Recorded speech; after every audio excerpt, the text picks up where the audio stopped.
Hindi na raw kinakailangan ng mechanical ventilation ni Pope Francis ayon sa Vatican. Batay po sa update ng Vatican, patuloy na bumubuti ang lagay ng Santo Papa. Under control na raw ang impeksyon ng Santo Papa ayon sa kanyang mga doktor. Normal na rin daw ang resulta ng kanyang mga blood test at wala na siyang lagnat. Hindi patukoy kung kailan makalalabas ng Gemelli Hospital si Pope Francis kung saan mahigit isang buwan na siyang nananatili. Ito ang GMA Regional TV News. Pinabulaanan ng Cebu City Medical Center ang impormasyon na may naganap na bentahan ng sanggol sa loob ng kanilang pasilidad. Kasunod ito ng pag-aresto sa mag-asawang ibinibenta sa halagang 30,000 pesos ang bagong silang nilang anak na babae. Nangyari daw kasi ang bentahan sa nasabing ospital. Kinumpirma naman ng CCMC na sa kanilang pasilidad isinilang ang sanggol. Ngunit tinitiyak nilang walang nangyari na bentahan doon. Sa oras daw na ma-discharge ang sanggol sa ospital, wala na silang kontrol sa sitwasyon. Dagdag nila mahigpit ang seguridad at walang sino mang nakapapasok sa ospital maliban sa mga otorisadong tao. Handa ang ospital na makipagtulungan sa investigasyon ng pulisya. Patuloy pa ang pulisya sa pangangalap ng ebidensya laban sa iba pang posibleng sangkot sa pagbebenta ng sanggol. Bistado ang isang babae sa Quezon City dahil sa pagbebenta umano ng iligal na droga. Ang kanyang mga parokyano, pumunta raw mismo sa bahay niya para makabili ng droga. Balitang hatid ni James Agustin.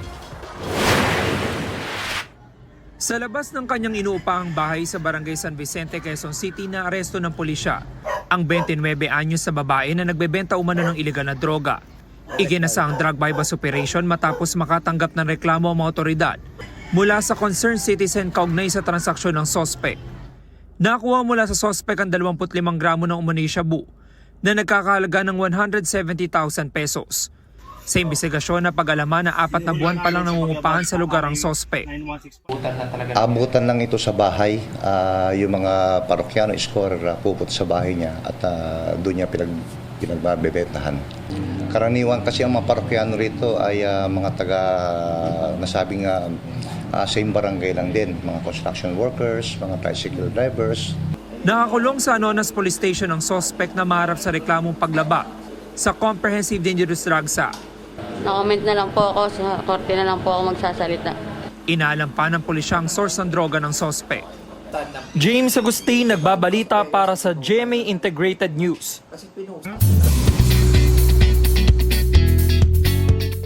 Nangyari na ang reshuffling ng duo sa Pinoy Big Brother Celebrity Collab Edition.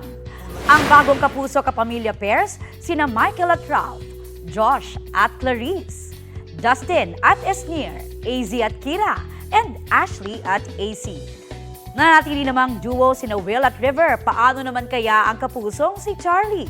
Magiging partner niya kaya ang bagong housemate na si Bianca? Another achievement in the bag para kay Sparkle star Khalil Ramos. Isa si Khalil sa mga best actors sa full-length film category ng Cine Panalo Film Festival 2025. Para yan sa kanyang pagganap sa pelikulang All Saints Day. Kasamang nag-celebrate ni Khalil sa kanyang victory ang girlfriend na si Gabby Garcia. Marami pa raw kulang sa konektadong Pinoy Bill ayon sa Federation of International Cable TV and Telecommunications Association of the Philippines o FICTAP. Ayon kay FICTAP Chairperson Estrelita Juliano Tamano, kabilang dyan ang probisyon para ma-regulate ang utility pole rental. Ito ang binabayaran ng mga internet provider sa mga electric company para makapagkabit ng internet cable mula sa poste hanggang sa bahay ng mga customer. Sa memorandum ng National Electrification Administration o NEA noong 2018, 420 pesos ang pole rental kada posisyon ng kable kada taon. Sabi ni Tamano, mabigat yan sa bulsa ng maliliit na cable TV at internet provider. Kaya sana raw, kinonsulta sila ng mga mambabatas. Ang konektadong Pinoy Bill na layon daw palakasin at gawing abot kaya ang internet sa buong bansa ay aprobado na ng Kamara at Senado at nakatakdang talakayin sa Bicameral Conference Committee. Ipararating daw ng FICTAP kay Pangulong Bongbong Marcos ang kanilang mga hinaing. Gusto ng gobyerno mapamura yung internet, kaya nga lahat inalaw na makapagbigay internet. Pero yung pole rental naman, hindi nila ginagalaw. Susulat na lang kami sa presidente na bago niya pirmahan, kailangan muna basahin niya na yung aming reklamo kailangan mabigyan ng pansin bago talaga magkaroon ng batas na ganyan. May kakaibang medical treatment na ginagawa sa ilang baka sa France. Yan ang acupuncture na isang tradisyonal na pamamaraan ng paggamot gamit ang mga karayom. Itinuro yan sa acupuncture training ng mga farmer para sa mga alaga nilang baka. Ayon sa acupuncturist, nakakatulong ang acupuncture para palakasin ang immune system ng mga baka, gayon din sa kanilang milk production at iba pang problema sa kalusugan. Sabi ng ilang farmer, epektibo nga yan sa kanilang mga alaga. Wow! Update po tayo sa pagdinig ng Senado tungkol sa pag-aresto kay dating Pangulong Rodrigo Duterte. May ulat on the spot si Ian Cruz. Ian?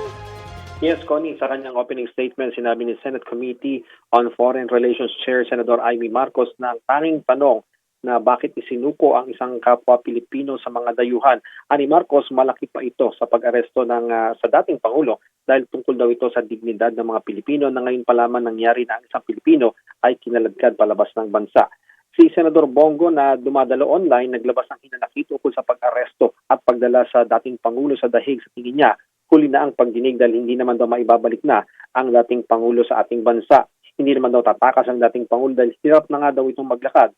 Pero labis na mabilis ang pagdala sa kanya sa ibang bansa. Nanindigan ng iba't ibang ahensya ng pamahalaan na matapos mag-withdraw ng Pilipinas sa ICC epektibo noong 2019. Wala nang jurisdiction sa Pilipinas ang ICC pero sabi ni Justice Secretary Jesus Crispin Remulla, wala mang jurisdiction sa Pilipinas bilang isang bansang ICC. May jurisdiction daw ang ICC sa isang individual na harap sa matataas na krimen kung ibabatay sa international humanitarian law na kinikilala ng Pilipinas at ng marami pang bansa. Inungkat pa ni Senador Marcos kung kailan ba nagbago ang isipan ng kapatid na si Pangulong Bongbong Marcos ukol sa ICC. Wala pang komento ang Malacanang kaugnay sa sinabi ng Senadora pero sabi ni Remulla, maaring sa pangunawa lamang ito ukol sa jurisdiksyon ng ICC na hindi estado ang hinahabol kundi ang individual na nagkasala ang hinahabol ng ICC na inirereklamo naman ng mga biktima. Nagpapatuloy pa rin, Connie, ang pagdinig ng Senado. Connie? Maraming salamat, Ian Cruz. Sa isang press conference ngayon, ay sinabi po ni Palace Press Officer Yusek Claire Castro, hindi kumpleto ang paglalahad ng mga nangyari sa iprinisinta ni Senadora Marcos sa hearing.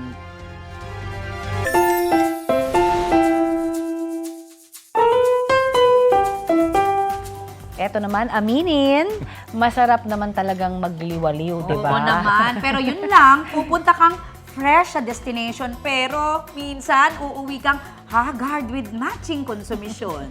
Relate na relate dyan ang isang bata dito po sa Quezon City. Hindi mo na lang si Mama Dada. Ayun na nga. Halos malukot na ho ang mukha ng cutie na si Raya. Sakay ng tricycle pa uwi sa kanilang bahay. Nag-enjoy naman sa paglilibot sa loob ng Preskong Mall. Pero nagmamadaling umuwi si Mami kaya napakommute tuloy sa katirikan ng araw. Hindi lang daw talaga sanay si Raya sa mainit na panahon kaya beat the heat na lang sa kwelang reaksyon. Viral po ang video na may mahigit 600,000 views. Kaya trending!